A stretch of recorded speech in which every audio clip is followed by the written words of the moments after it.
should have had like a farewell party, but I just want to open up the agenda, see if anybody have anything that we need to change or add to the agenda. If not, we can go ahead and get rocking and rolling when Mr. Caldwell comes back. Have anything you want to add? Okay. I do want to preface this with a disclaimer or just an acknowledgement that the goal of this is just to share information. It's not like a gotcha game or this is what we need to do to X, Y, and Z. I honestly don't know. And I get questions all the time as a school board representative about like, what can we do? So I just want to get the information. And it's, as much as I wish thousands of people watch this, they're probably not. And so for me, it's just for opportunity to share where we're at as a community and just have that information. So that's my ultimate goal. Any other before we get started? All right, Mr. Chris, this is your show. No pressure though, okay? It's a one-man show. I like your suit. You look really good. You're in trouble if it's my show. It's gonna be boring. Good afternoon. I handed out a packet to you all, and I'm just gonna go over a couple of things and preface this by saying, so when I talked to Ms. Satterfield, she asked me a question, and I said, okay, let me put some stuff together and we'll go over it. And I think her question was simply, and we'll get to it, what could KCS look like if we increase taxes 1 to 10%, I think was her question. So we're going to go over some things about, there's differing taxes, right? There's sales tax and there's property tax. And so we're going to focus a little bit on both of those and see what we can do to give you some information and some historical background about where things are. So the first page that you see is a sales tax revenue history from 2010 to 2021, okay? I think there's important things on this sheet from this standpoint. If you look at the total in 2010, we collected $124.5 million. You can see that budget that year was 129, so we really did probably not a good job of estimating that year. That's actually the second year of the Great Recession, as it was known as. The year before, if you see 09, I think we missed budget by like 10 million. And so that gives you an idea of a revenue source that is very volatile, what can happen. But keep in mind, in 2010, the actual amount was about 24.5 million. Fast forward to 2021, that number is almost $206 million. That is really substantial growth over a period of 11 or 12 years, probably more growth than most would see. Now, some of that has to do with how the state does online sales tax now and things like that. And so you can just go through there, and the bottom line I think is important. It just shows you the percentage of growth year over year, and you can kind of see how that works. And 2021, you see we beat the previous year from actual to actual. We're up like $26 million. And if you compare it to budget, we beat the budget by $40 million on sales tax for FY21. So how did we miss the budget by 40 million? So Chris, you did a terrible job. That's fine. It's okay. As we did the budget for FY22 back during really when the pandemic started. So Ron McPherson and myself sat down. We sat down with people from the city and as well from some of our counterparts with the state to try to figure out what we thought was going to happen on sales tax. And Dr. Fox from UT, who serves as an advisor to the state, he thought that you should take April, May, and June and take them down by 20% each month, then whatever you end that fiscal year with, that's what you should budget for 21. That was what was his advice.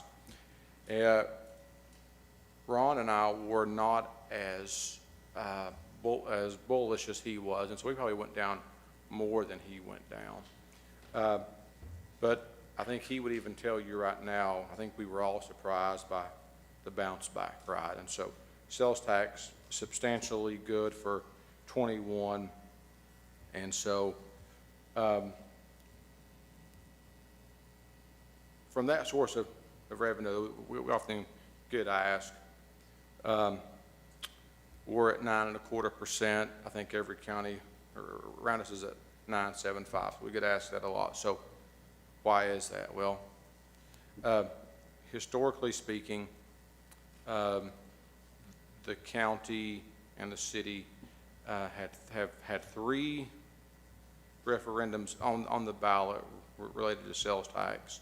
One in the 60s, one in the 70s, and one in the 80s.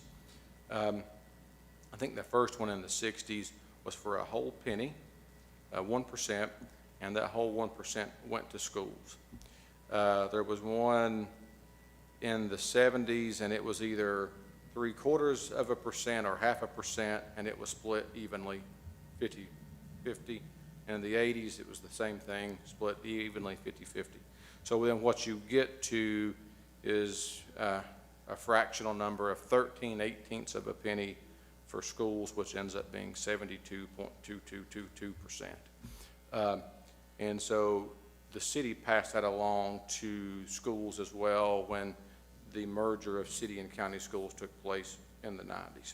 So that's how you get to the number that the city and county give to schools as it relates to sales tax. The town of Farragut gets 50%, which is what the state mandates you give. So they don't give more, they give what is mandated. Farragut wasn't incorporated when those things came, when the first one would have happened, or the second one, and the third one was probably close. So I often get asked, what's that 1/2 penny worth to Knox County, the city, town of Farragut? And so you go to page 2, and you've got 2 separate looks. I've got to look at 21 and a look at 20, because as I said, I don't know if we'll hit that 21 number again this year. We'll see. Sales tax was really good. So what you have in the first column is a percent of total sales tax broken down inside a space, basically where it gets spent, right? And so you see that 26.1% of our sales tax on average is derived from what is known as Knox County. 68% is derived in the city of Knoxville. 5.3% in the town of Farragut, and you have the Zoo Knoxville piece there. The Zoo Knoxville piece is there because they get to keep their sales tax, which is a deal they made with the state years ago. So that's how you get to 100%. So what would a 1/2 penny be worth if the city of Knoxville, Knox County, and the town of Farragut all put it on the ballot and it were to pass? Based off the 2021 portion, it's worth $45.7 million. Based off the 20 portion, it's worth 39.8, okay? And so what happens is this. If, and I don't, once again, we're not advocating this, we're just talking, right? And so in order for that to happen, all 3 entities have to agree to put it on the ballot. They can say no, and then the other could put it on the ballot, right? It is a way for it to happen. But for simplicity's sake, it's better if everybody agrees to put it on the ballot. And so if it gets put on the ballot, and let's just focus, the top number versus bottom number is just a difference in fiscal year. So if it's put on the ballot, city and county, town of Farragut, I think we know where the town of Farragut is, right? So they're going to say 50/50, right? The city and county, we have to determine if they're going to do 50/50 or they want to go to the current, what is a percentage of 72% and 50%. If it's split 50-50 across the board for all three, that number is about 22.8 million for KCS. If it's split the old, not really the old way, the current percentages are, it's about 32.5 million. So here's the key to that, though, in my opinion, and I'm no expert, but if you're the city and county, if you're going to put it on the ballot and you're going to go out and try to sell it, you're probably going to look for a 50-50 share. If you're the city of Knoxville and this is worth 31 million in total, is it worth you getting 9 to go out and sell this, right? And so more than likely what happens is, if this ever happened, it would be 50-50. And so what happens if it's 50-50? I think that piece comes in an additional breakdown from the state that says this is your additional 0.5% on the sales tax, then we break that out. If they put it up in the total, then we have to get out and do some fractions again and get to a number that would probably bring the 72% down to somewhere in the 60s. So basically, that's the two breakouts there. It's just broken out by fiscal year based on those numbers and what it would be if it was split 50-50, which is mandated by the state, or if it was what we call the current allocation. So that is basically sales tax in a nutshell. So it's volatile, yes. There's ebbs and flows. It's really good right now. I'm curious to see what sales tax does in the month of August, which we won't get till October. Can anybody tell me what happened in August? Tax-free. There was an extended tax-free holiday, right? Everybody loves tax-free holidays, right? Except if you're me. You know, it's funny. So I won't get on a soapbox. It's your show. You can get on it. No, I don't want to get on a soapbox. Here's what I would tell you to do. Here's what I would tell you to do. Tax-free, and I've actually asked the media to do this before as I look around. I've asked them to do this. Pick 10 items, right?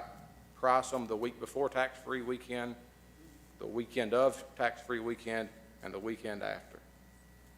I bet you that you save no money on tax-free weekend. That's what I bet. You're just not paying tax, right? So the weekend before, you may get 10 or 15% off. The weekend of, you're paying full price, but guess what? It's tax-free weekend. And then the week after, there's probably a sale again. Just look at it. I mean, the only thing that I think that doesn't work on is probably Apple computers, because Apple never has sales, right? But I bet you most other items, clothing, school supplies, things like that, I bet you that it's cheaper before and after. Nobody wants to hear that, but that's just what I think. So let's turn the page and let's look at property tax. I want a clarification real quick. Please. So we are currently operating under, and I might have missed it, so I apologize. We operate under the 72 and 72 or the 26 and 68? Currently, because of how it's broken out, schools get 72.22% from the county and the city, but 50% from the town of Farragut. And it's really because there was one referendum, which I think was in the 60s, that the whole first percent went to schools. Gotcha. And so that's what makes that, I think the final two was 50 splits. So if you do the math and you like fractions, it gets to 13/18 of a penny. And so that's, you know, if in years to come, there's a sales tax initiative on the ballot and it were to pass, I hope the state lists it separately so you don't have to get into fractions again. I hope that they would do it separate. It would be a question. Any other questions on sales tax? I have one more on that previous page. What happened, in 2015 when we stopped, is that school construction? Yeah. So if you look, what happens is this. There's a reason behind this, and so I'm going to get you lost in the accounting weeds, which is good. You notice how big the school's number jumps from 14 to 15. So what we did was we used to break out school construction separate from schools, and what we would do is we would post sales tax revenue in school construction. Then we would do a transfer from school construction to debt service to pay for school debt, okay? The auditor said, there's no reason for that. You're making an entry that's not really necessary. So what do we need to do?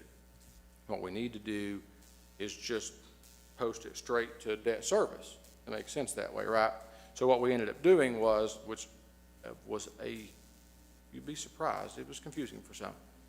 We moved sales tax from school construction to schools, and then we moved property tax from schools to debt service. It's the same thing. It's just you're moving it from school. You're saying there's no reason to put that in school construction. There's just no reason. It's just an extra accounting entry, and it's going to the same place. So that's that change. And to be honest, we've not done this yet. We've talked about it. There is still a transfer that comes from schools to debt service every year, right? So in a perfect world, what we would do is not do that transfer. We would move the pennies from property tax and general purpose school fund to debt service, and just every year just put the pennies in debt service and not in the general fund of schools. When you do that, though, what happens?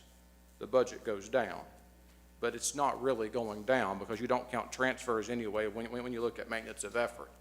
But the problem is people would perceive that school budget is going down, and we've not been pushed yet by the auditors to do it like we were on school construction.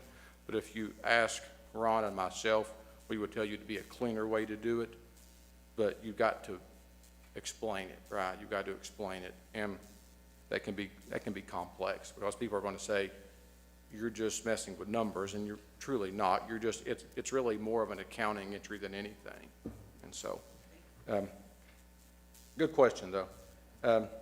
So property tax, I'm going to do the same thing on this spreadsheet that I did on the other. Look in 2010 in property tax, 226.5 million of collections, right? Look at 2021, 276.8 million of collections, and that's not finished yet. We've still got a few days to accrue on property tax, and so that may hit 277, but let's just keep it there for a second. So that's a $50 million increase in property taxes, right, over 11 or 12 years. Okay, so how does that happen? It's growth, right? So those numbers have increased over growth. There's not been a property tax increase. So every bit of growth there is all because of natural growth in commercial and retail. So the average, just so you know, I've got the averages down there. I've got the percent increase down there year over year. The average over those 11 or 12 years is 1.8% growth every year in property tax. I would say to anybody on this panel, and especially our county commissioners, as you talk to your peers across the state, ask them what percent of growth they see in property tax year over year. I bet you it's not 1.8%. It's just not. And, you know, a lot of small counties probably do good to grow at all, right? You know, it's challenging. And so we are fortunate that we see growth year over year in property tax. And so and so that's helpful. So I'm going to go back in a minute to a previous slide. I put percentages on the side of this one just to kind of show you what percentages of property tax goes to each fund. It's really broken down by pennies, just so you know. It's in pennies because I'm simple-minded and can't figure out nickels and dimes. Kidding. It's we look at property tax based off what's a penny on the tax rate. So I put a little section on the bottom left-hand side that Evity asked. What could KCS look like if we were increased taxes 1 to 10%? So I just showed you on there what a penny's worth. A penny's worth $1.3 million. It's actually like 1,308, but let's just use round numbers. So 1% increase, Ms. Satterfield, I don't know what you have, Ms. Satterfield, is really worth about 2.1 pennies. I just rounded to 2, so that would be worth 2.6 million. I didn't do all 10%. I then went to 5, which is worth about 11 pennies, which is about 14.3 million, and 10%, which would be worth 21 pennies, is about 27.3 million. So that's a simple way to look at it. We're about to probably I think it's a year away. We go through reappraisal through the assessor. I think it's next year because we're on a 5-year cycle now, not 4. We're going to go back to 4. But so what's going to happen? Our tax rate's going to do what? Go down, right? And it's going to go down by what? The aggregate amount of the increase, right? And so state law basically says you can't make money, basically. You can't have increased taxes off of reappraisal unless you call it a tax increase, right? And they make you call the special called meeting to say, we're raising taxes, and here's how, right? So, and talking to the assessor, that if we have 20 to 25% growth, which right now values are crazy high, right? And so what will happen is our tax rate will drop by that same percentage. So our tax rate may go from 212 down to just say 180 as an example. That penny on the tax rate then goes up because in essence you're keeping it the same. They do allow you to have growth, okay? And so they let you capture some growth, but they won't let you, unless you call it, a tax increase, they won't let you say, well, it was 212, we're going to 180. We'll just take it at 190 and call it a day. What the state's going to say and the comptroller's office is going to say is, no, you've got to have a meeting. You've got to say explicitly, here's what we're doing, so the public is informed. And so that gives you an idea of what 1 to 10% would do. But I wasn't around in 1999 when the last tax increase happened, believe it or not. Richie may recall more than me. It was 50 to 55 cents in that range. What you're going to hear is it was sold to be used for a justice center downtown, which gives a lot of people heartburn. I think still to this day I get a call a year about the Justice Center. I don't know, a penny went to this, a penny went for that. So what ends up happening in those conversations, and why we break it down by penny, is you get so-and-so wanting this, so-and-so wanting that, so you end up breaking it up, it down by penny. And so I think it was 99, I think it was FY 2000, but calendar year 99 was the last property tax increase. And I think it was 55 cents is what I believe. Now, I think it took the rate to 336, I think, at the time.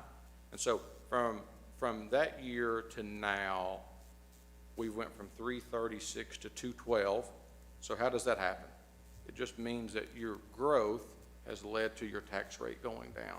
And so you get growth, but on what they call the base, you can't capture that, right? And so that gives you an idea of as a community, the growth that we see. And so, back on page 1, I was going to go back to that percentage thing because Ron had told me about this and I forgot. The percentage of sales tax just related to when it gets to the county, right? When it gets to the county coffers, 90.5% goes to schools, and which leaves 8.5% going to general funds or special revenue funds. So once we get the city's piece and Farragut's piece, when you look at it just from a county fund standpoint, 90.5% is going to schools. And so I'll go ahead and address one more too, because this is just for your knowledge. We get asked a lot. I get one call a year asking about wheel tax, right? Do y'all get questions about wheel tax? I get questions about wheel tax. So they're like, when wheel tax was brought up, it was supposed to go for A, B, and C. Why is it not going for A, B, and C? Not really A, B, and C. It's really, they say it at downtown library, which was, at one point it was talked about. And I go, all we can go by is the ordinance. And the ordinance on wheel tax is really broad, right? And so it talks about education, it talks about libraries, it talks about senior centers, it talks about a number of other things. So what we end up doing is about 84% of it goes to public libraries. So our public libraries are paid for through the wheel tax. I think schools gets about 1.5 million, which I think equates to about 10%. And the general fund of the county gets about 500,000, which equates to about 5%. And so you probably didn't care about wheel tax, but it was on my mind just then because I got thinking about it. And so, and so here's what makes, and I'll say this, here's what makes budgeting for sales tax difficult. Property tax isn't really that difficult. We'll normally figure out how we think we're going to end the fiscal year on property tax, get the tax roll from the assessor, do what he thinks the growth is. We'll look at what we think 1.5% growth is, come somewhere in the middle, and that's what we do on property tax. Our property tax rate is very consistent. For the members of school board here, I'll say this to you all, and commission, it's hard to hear me say this, but our trustee's office collects like over 96% of property tax in year one. That's an amazing percentage. So 96% of the total tax roll is collected in year one. By a 10-year look, they're at 99.9% some. I mean, it's really amazing at the amount that they're able to capture and collect in year one. So you ever see trustee shouts out, just thinking, it really helps. And so that part's not hard to do. So, but take it back, I was telling you all that don't blame Ron, you can blame me. We did a terrible job of budgeting in 2021 for sales tax. Well, we were in the middle of a pandemic. So think about this. Ron and I are sitting in our conference room in finance. It's March and April of 2020, right? We've talked to Dr. Fox, and he's just like, I would cut 20% off the next 3 months, and then just whatever you're going to end the year, just budget that the same. I'm looking at Ron, and I'm like, Ron, when I go home at night, I drive around. There's nobody out. I'm like, is 20% enough? And Ron's like, I don't think it's enough either. We talked to our counterparts at the city of Knoxville, and they're like, I don't think 20% is enough.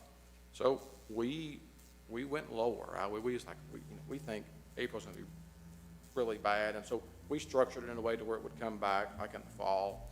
But basing it off, we're basing it off experts and Dr. Fox for sure, and just historical trends naturally, but also just what we thought we were feeling, right?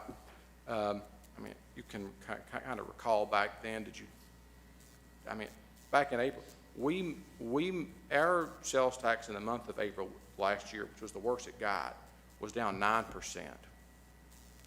I mean, I got that number. I had the guy from the state call me from the comptroller's office. He's like, Chris, I've got sales tax for April. Are you setting down? And I was like, let me pull over my car. I don't want to wreck. And I was like, yeah, tell me. And he's like, it's down 9%. I'm like, there's no way that's right. And he's like, it's down 9%. And so, I think people ordered a lot of stuff online, right? And so I think the state fixed online sales tax, had a good time, and that helped. But think about that. Here's my point. We're trying to budget sales tax 18 months in the future, right? So you talk to your counterparts at the state to say, what are you projecting for the year ahead? And try to use that. Dr. Fox would tell you 20% for those last 3 months. He thought, he was comfortable with it. Never even got that bad. It's very strange.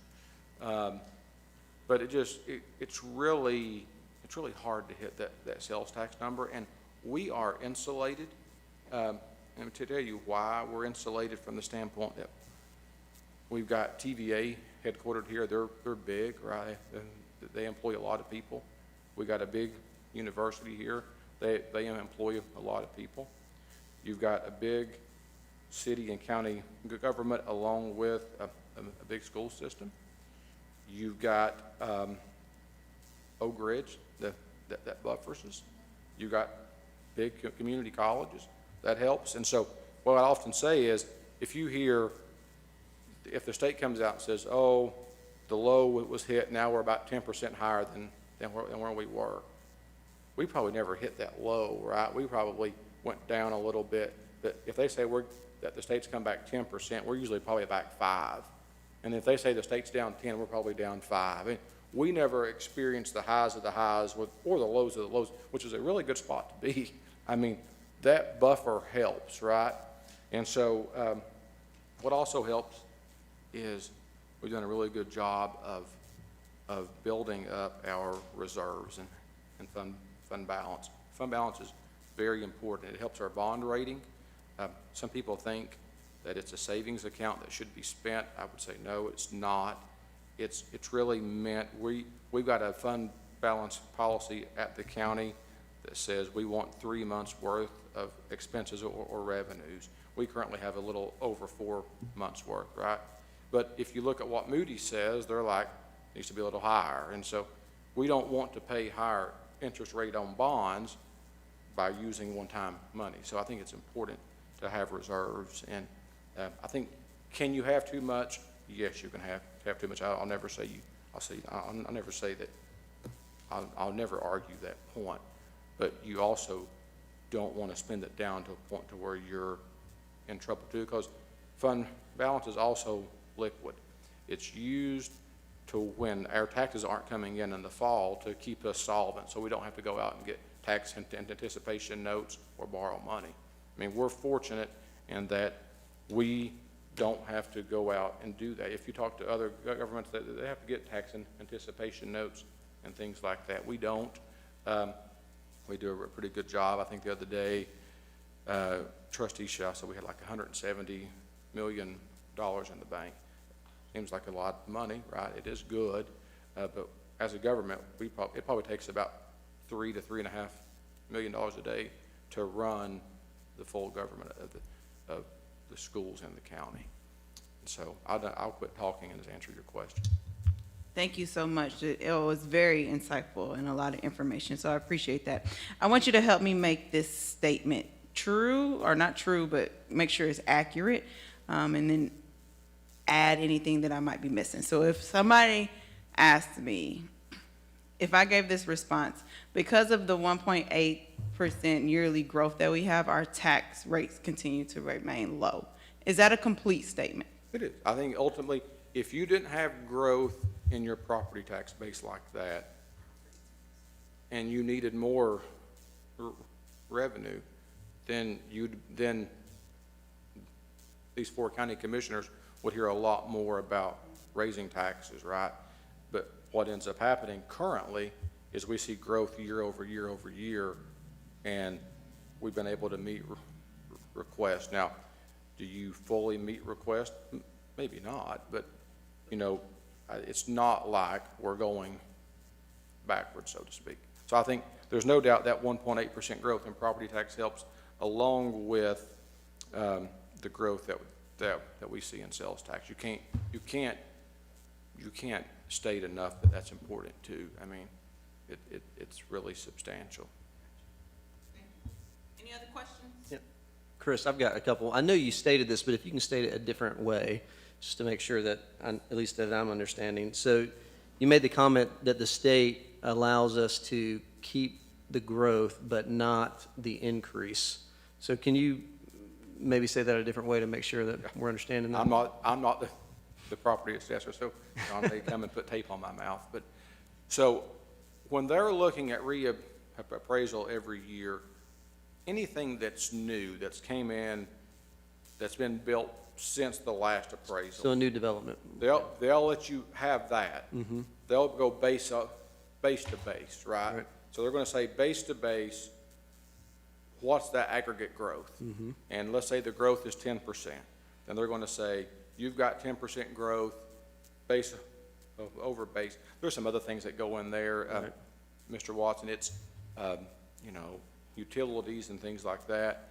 But ultimately, in the aggregate, which gets confusing to people, if the base of the aggregate goes up 10%, then your rate's going to go down Right. 10%. Because anything that was existing prior to the growth, that you can't get an increase on that unless you call it a tax That's rate correct. increase. There Correct? is a, and I could share this with you, I think I shared it with the commission one time. There's a video that the comptroller's office puts out that goes into detail about during reappraisal, if you try this, they're going to slap your hand, but here's how you should go about it. Right. And also for the few people who are going to listen to this later in the public, can you say a word about regressive versus progressive taxes and how these play out in that? All right, you know, I had lunch with a gentleman yesterday, and we were talking about taxes in general, and, you know, I think anybody, you know, people will make different arguments over what's regressive versus progressive, right? I don't want to get into that argument. So, you know, for me, as we look and we have growth year over year, some would argue that property tax or sales tax is a regressive tax, right? You're going to hear that. First, Chris, just again for the Sure. public, define what a progressive and a regressive tax is. I think, and it's going to be viewed as it's harmful for people who don't make a certain amount of money, right? So is this tax harder on the poor versus? Meaning that it Upper class. potentially takes more of their disposable Correct. income than somebody else at another income level. Absolutely. Okay. And so, I talked to a gentleman yesterday, he views property tax as regressive. I've often heard that sales tax is regressive. The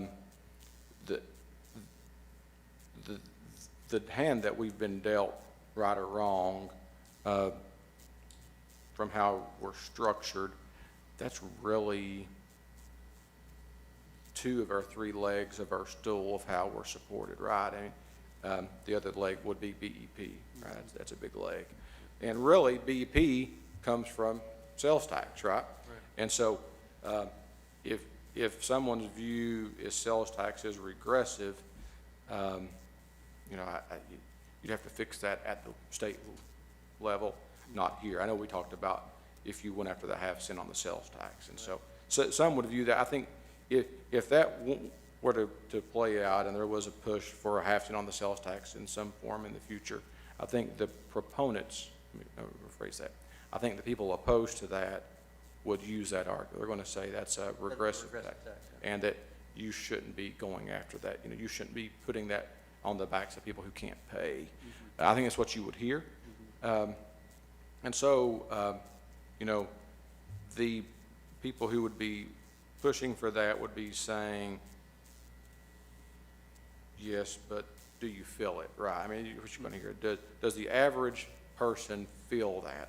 I think it's hard to say. You know, that's not for me to judge. If I'm someone who is impacted by it, yes, then I feel it, right? But I think for right or wrong, as a government, we make decisions based, to keep using the word, on the aggregate as the whole. And so, you know, for us, so long as we have growth, as we've had in sales tax and property tax, I think if you talk to the mayor, he would say, I can't propose a tax increase when we have growth. I mean, we're not, you know, as long as we're keeping up with what we need to be keeping up with. And then, you know, we have, for, you know, take away your feelings on this, you get $91 million of ARPA funds on the county side. School side, you get ESSER money, and all of a sudden you're like, where do we spend it? And not that you can't find a place to spend it, but you just, what are we going to do with it, right? And then you think, oh, there's an infrastructure bill coming, right? And you're like, if that passes, what are we going to do with that? And I think situations like that, you've got to do, and you got to think about what's best for the citizens as a whole, and what can we do to invest that money in a way that is going to help us 10, 15, and 20 years down the road, right? I mean, I don't want to get on a soapbox, but there are things that we could have done with ARPA funds that would have been popular, but was it the right thing to do?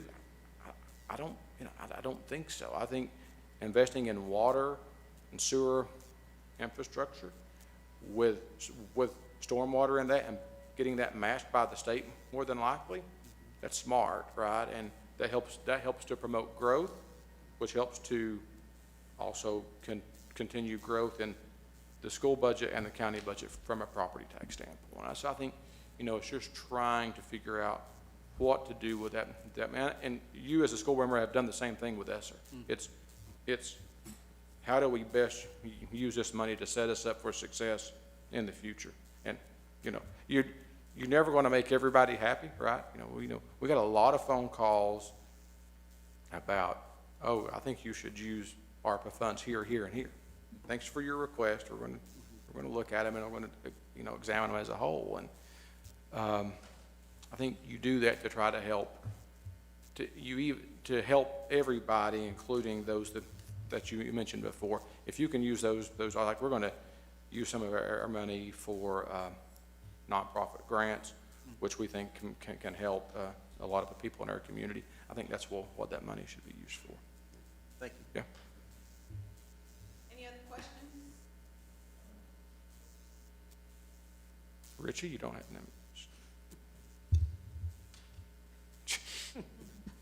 No, I don't. I appreciate the question about regressive versus progressive taxes, because that is a debate. And I think most people probably say property tax is not a regressive tax. Yeah. But then again, you have seniors, people on fixed incomes that still own property, maybe family property, things like that. It was intriguing that that perspective of being regressive is a little intriguing. I had never thought about it that way. I had never thought of property tax being regressive. But I think the point I wanted to make was, I guess everybody can have a point of view, right? Yeah, absolutely. And so ultimately, too, what you hear, and I'm sure you all have heard this, home values go up and up and up right now, right? Right. So what's going to happen to property tax rates? They're going to go up. So maybe that perspective of that gentleman was, it's regressive in that sense because my value is not going up by the amount of the average, and it's not viewed as fair. I didn't argue. I listen.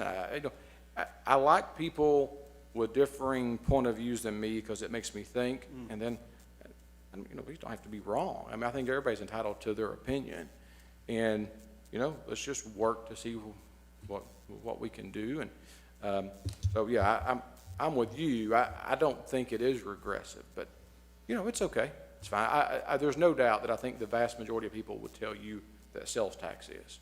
I think there's no doubt on that one. Yeah.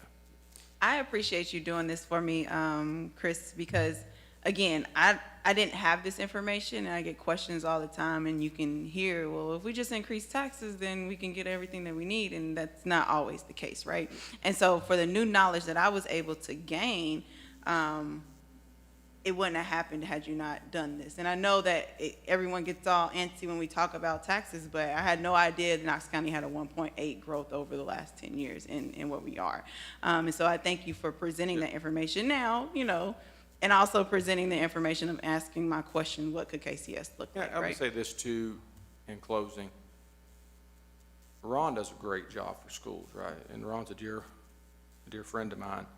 But it's really easy when our teams work very well together and there's great communication. And we sit down every year and look at revenue. And when we get together, are we evenly, are we exactly even? No, but we're close. And then we work it out to where we are. To give you an idea of something else too that makes me think, because I always get asked about where's the sales tax coming from, right? Like, is sales tax growth here, here, here? You probably can't see this, but this is the information that we get from the state on sales tax. It's on one page. It's on one page, and it's broken down between Knox County, Knoxville, Farragut, and Zoo Knoxville. So this is for what we call June, the state calls July. This is something that Commissioner Schoonmaker has pushed for, and let me give you an example of why he's pushing for it. We got back from the state our money, right?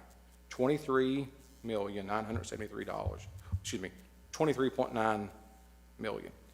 The state keeps what they call an administrative fee of $273,000 to remit our sales tax back to us. That's every month. So that fee is on there every month. So that's over $2 million for us to remit our money, right? And so he's trying to fight that fight. It's hard to get passed. We need to get it really in the governor's budget to make headway, because once you attach a fiscal note to it, it's hard to get anything done with. But when you see him, and we're talking about that, it's very important. It's like a 1 1/8% fee. I can see it 20 years ago when things were probably done more by hand. Mm-hmm.